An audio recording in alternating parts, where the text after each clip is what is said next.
Finally ঘরের ছেলেরা তাদের নিজেদের ঘরে খেলতে যাইতেছে। দীর্ঘ 900 দিনের অপেক্ষার পরে বার্সেলোনা তাদের নিজেদের ঘরের মাঠে ক্যাম্প নুতে খেলতে যাইতেছে। আজকে তাদের প্রতিপক্ষ অ্যাথলেটিক বিলবাও, তারা অ্যাথলেটিক বিলবাওয়ের বিপক্ষে খেলবে ক্যাম্প নুতে। লাস্ট টাইম যখন বার্সেলোনা ক্যাম্প নুতে খেলছিল 2023 সালে, তখন লামিন ইয়ামালের বয়স ছিল 15 এবং তার ওই সময়টা অভিষেক হয় জাভির মাধ্যমে। এখন লামিন ইয়ামালের বয়স 18, তখন সে ছিল একদম নতুন ফুটবলে। এখন 2.5 বছর পরে লামিন ইয়ামাল এখন পরিপক্ক। বার্সেলোনা এখন অনেকটাই সেই টাইমটাকে কভার করছে, কারণ ওই টাইমে অনেক ফিনান্সিয়াল প্রবলেম ছিল, এখনো আছে, তবে অনেকটাই সেটা কভার করছে। এখন তারা তাদের নিজেদের ঘরের মাঠে খেলতে যাইতেছে। বার্সার জন্য ডাবল খুশি সংবাদ হচ্ছে, তারা নিজেদের ঘরের মাঠে খেলবে এবং ঘরের মাঠে খেলবে। আজকে দীর্ঘ অনেক দিন ইনজুরির পর মাঠে নামতেছে রাফিনিয়া এবং গার্সিয়া, অর্থাৎ বার্সা ফুল স্কোয়াড ডে প্রায় পেদ্রিকে পাবে না, তারপরও বার্সা অনেকটাই খুশি মানে, কারণ আজকে তাদের জন্য একটা স্পেশাল ডে। দীর্ঘ 900 দিনের অপেক্ষার পর বার্সেলোনা নিজেদের ঘরের মাঠে খেলতে যেতেছে।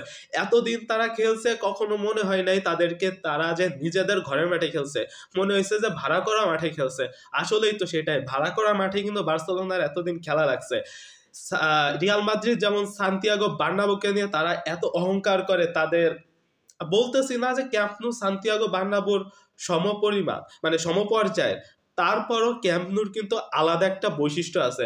যখন ক্যাম্প নু প্রতিষ্ঠা করা হয় তখন কিন্তু বার্সেলোনার যারা সমর্থক আছে, লোকজন আছে, তাদের কাছ থেকে কিন্তু টাকা নিয়েই কিন্তু মানে ক্যাম্প নুটা তৈরি করা হয়। তা বলা হয় যে আমরা নতুন একটা স্টেডিয়াম তৈরি করব, আমাদের নিজেদের প্লেয়ারদের জন্য আমাদের নিজস্ব স্টেডিয়াম দরকার, তোমরা যারা যারা পারো সাহায্য করো।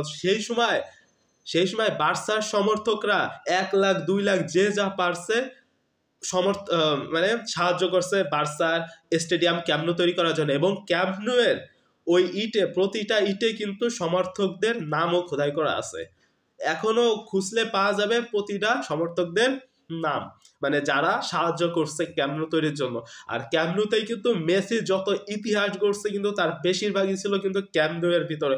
এমএসএ অর্থাৎ মেসি, নেইমার আর সুয়ারেজের যে ট্রিওটা ভয়ঙ্কর হয়েছিল, তারপর পিএসজির এগেনস্টে যে দুর্দান্ত ওয়ার্ল্ড রেকর্ডের যে কামব্যাকটা দিছে, সেটা কিন্তু ছিল ক্যাম্প নুতে কিন্তু অত ঐতিহ্য বা ইতিহাস নাই, তারপরও কিন্তু ক্যাম্প নু কিন্তু স্পেশাল বার্সা ফ্যানদের জন্য। এবং আজকে একটা স্পেশাল মোমেন্ট, দীর্ঘ 900 দিন পর বার্সেলোনা তাদের নিজেদের ঘরের মাঠে খেলবে এবং বার্সা ফ্যানরা এই দিনটারই অপেক্ষায় ছিল।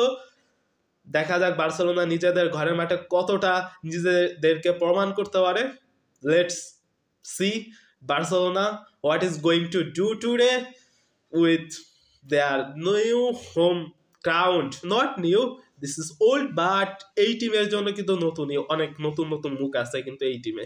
তা ফ্রেঙ্কি ডিয়ংরা আজকে তাদের ঘরের মাঠে খেলতেছে। কংগ্রাচুলেশনস বার্সেলোনা, গো।